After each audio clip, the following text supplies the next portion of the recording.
Hello everybody, it's the Soap Peasant, and I am finally back from a very seriously bad injury that's taken a long time to heal, and I'll tell you about that in a second. But first I'd like to tell you that, for those of you that don't know, it has been just a little bit over a year since I started the Soap Peasant YouTube channel. And so I want to thank every single one of the subscribers to this channel, because it really has made a big difference to me, knowing that some people care about what I do and would like to see how I do it. And hopefully you've tried it on your own too. And I got a whole big box, a 42-pound box of resupply and some new stuff that I wanted to show you. And so I'd like to show you that after I show you what has happened to the Soap Peasant while playing tennis. Watch what happened to me. I was playing tennis and I had a ball coming at me. And so I'm running sidestep to get it.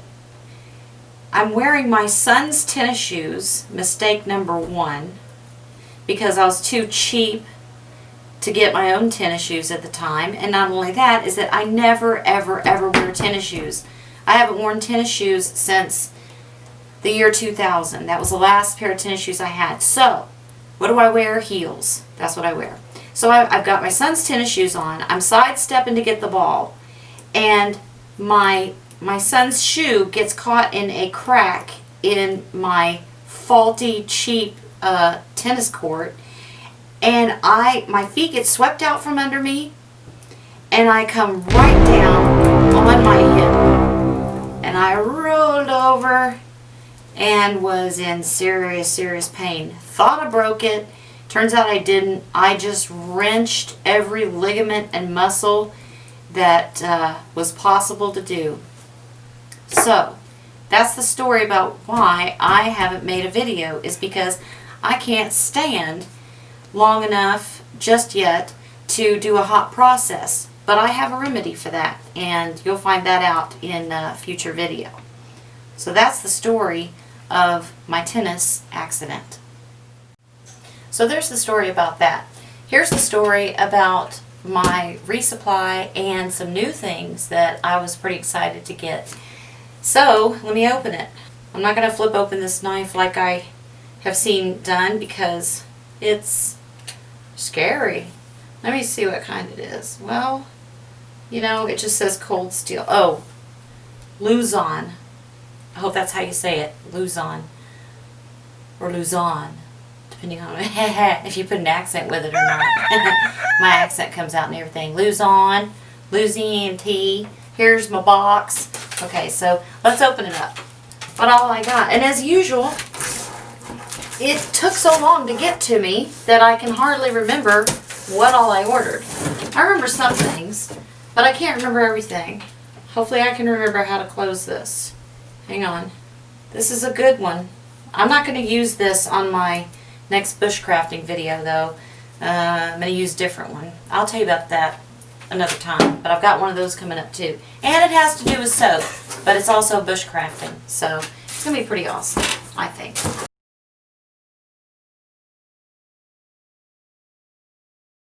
Well, everything, oh god, there's a big oil stain. Let me see if I can turn the box so you can see. There's a big oil stain on the side. Heaven knows what that's from. God. You know. Alright. I got a bunch, I don't remember how many pounds, of clear, palm-free melt and pour soap. So there's a bunch of that.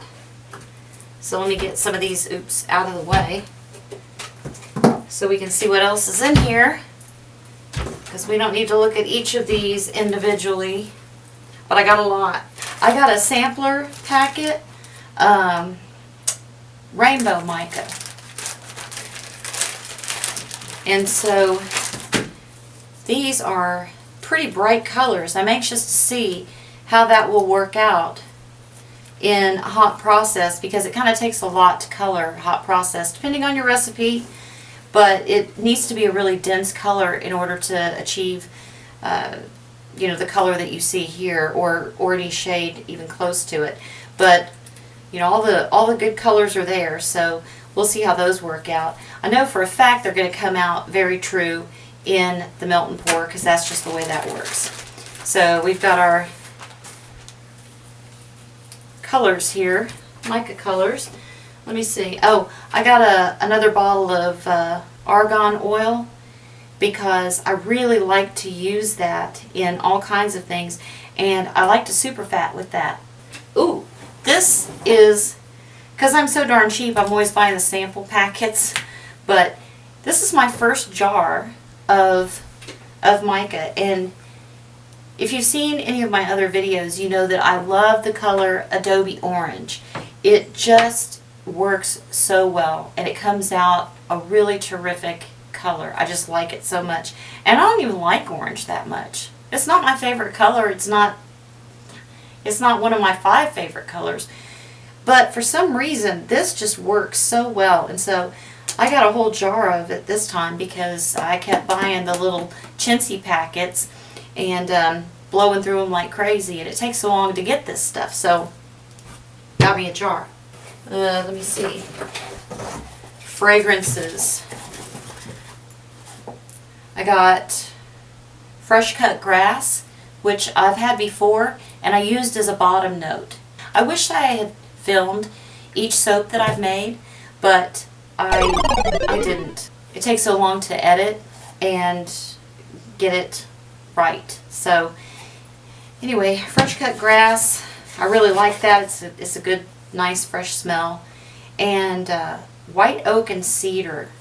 I gotta smell this right now, because I just know that I'm gonna like this one. I liked the description of it, and by the way, all of this came from Wholesale Supplies Plus. This whole shipment came from there. So let me smell. It's got the stopper in it. Oh, that's all. You know, I can't really even hardly describe it, but it's kind of almost like lilac, but it's also woodsy. Oh, I like that so much. I like that. That is really good. White oak and cedar. I haven't had that one before. Oh, I got a big old bottle of tamanu oil. This is the stuff that smells just awful. It's terrible. But you don't smell it in your soaps. It's the strangest thing. If I take the cap off and smell it, you know what it smells like? It smells like... It's really disgusting. But, and it's kind of a greenish, kind of a petroleum color, but none of that comes through when you're soaping with it. And I've super fatted with it, so it's not like, you know, it had any kind of chemical change to it, but it just doesn't come through. And so, and it's extremely good for your skin. I just love it. And so I had to get a big bottle this time. I'm determined that the things that I like so much, I'm going to go ahead and get enough, because it takes so long to get it. Okay, here comes the knife again. Here comes the big knife again, cutting away from me. Obviously, I'm going to have to sharpen this dude again. Yeah, okay, there we go. Probably making everybody nervous with that knife, but... Okay, these are 4-ounce bottles. Butterfly flower. I'm going to smell it. It's flowery and kind of just a little bit citrusy, but not gross citrus. You know, it's nice. It's light. I think it's going to turn out light. I think it is. So I probably will use this for melt and pour. Hot process really devours, it requires strong scents, so for butterfly flower, probably I will use that for melt and pour. I probably will use that for that. Amberwood, I have not had this one before. Some of these are a rebuy, but amberwood I've not had before. That's nice. That's really nice. And it smells just like you'd think it would. It smells woodsy, but not not a cool woodsy. It smells a warm woodsy, and it smells very much like the amber fragrance oil. So amber wood. That would hold up well in a hot process, I do believe, because it is so strong. It's a very full-bodied scent. All right, let's see. Oh, tobacco leaf and amber. I think this is a rebuy, but I'll have to look at my notes. I'll smell it anyway. That's really good. I love that. Oh my goodness. Gee whiz, that's good. Tobacco leaf and amber. It smells like a really expensive cigar. It does. That's what it smells like. Leather. This is a rebuy. I'm not even going to bother opening this because I used this on the soap video that is in the Soap Noir series, Leather Lather, and it just performed so well, and I was so pleased with the scent. It stuck in the soap. It was, I mean, it's been a favorite, and everybody has loved it, and I did too. And so I thought, I gotta make sure I rebuy that. Bay leaf and tobacco. I have had this one before, and I've used it. I liked it so much, I wanted to get it again. So I'm not going to open that and smell it, because if you watch another one of my videos, you will see where I use that and where I've already given it the sniffy test. Oh yeah. This is shea butter soap base, and it's 10 pounds of shea butter soap base. And so I'm going to use that. I'll probably use some of it by itself, making you know, a shea butter soap. But I do also like to use it in combination with the clear soap base. Okay, let's get a gander at it real quick. It's wrapped in a bag, so that was a waste of time. You know what it looks like? It looks like a big white block of soap in a blue bag. So, big surprise there, huh? I felt like I was always either running out of a white base, which I like, the shea, the cocoa butters, those types of bases.